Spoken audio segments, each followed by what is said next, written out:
atensyon ang paghahain ng COC ng Tambalan ni na dating Pangulong Joseph Estrada at Manila Vice Mayor Isko Moreno.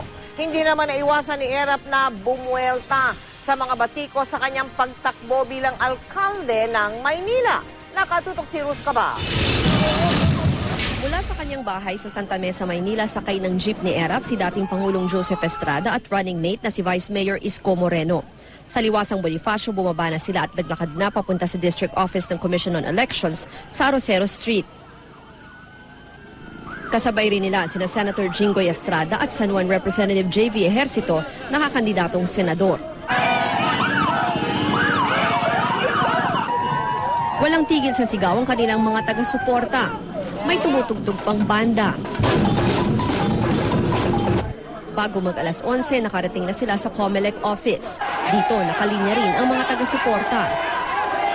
Wala pang 10 minuto tumagal ang paghahain ni Estrada ng kanyang Certificate of Candidacy bilang Mayor ng Maynila sa ilalim ng United Nationalist Alliance o UNA at si Moreno naman bilang Vice-Alkalde. Ang plataporma raw ni Estrada, urban renewal o pagpapaunlad ng syudad at pagsugpo sa kriminalidad. Minaliit ni Estrada ang pahayag ng kanyang katunggaling si Mayor Alfredo Lim na hindi naman daw siya tatakbo muli kung hindi mananalo. Siguro yun ang panaginip niya. Huwag natin, lahat naman mayroong karapatang managinip. We will have a friendly fight. At saka I hope this election will be above board, clean election and honest election. Sinagot din ni Erap ang batikos na hindi naman daw talaga siya tunay na taga Maynila.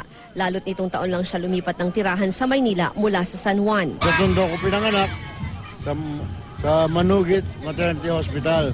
Doon ako pinanganak. At yung aking mga ama, nagtrabaho bilang DPS chief sa ilalim ni Mayor Pugoso, Mayor de la Puente, Mayor Lacson, saka ni Mayor Villegas. Kumpiyansa naman si Moreno sa kanilang tambalan ni Erap. Excited lahat, makikita mo mga taga Maynila.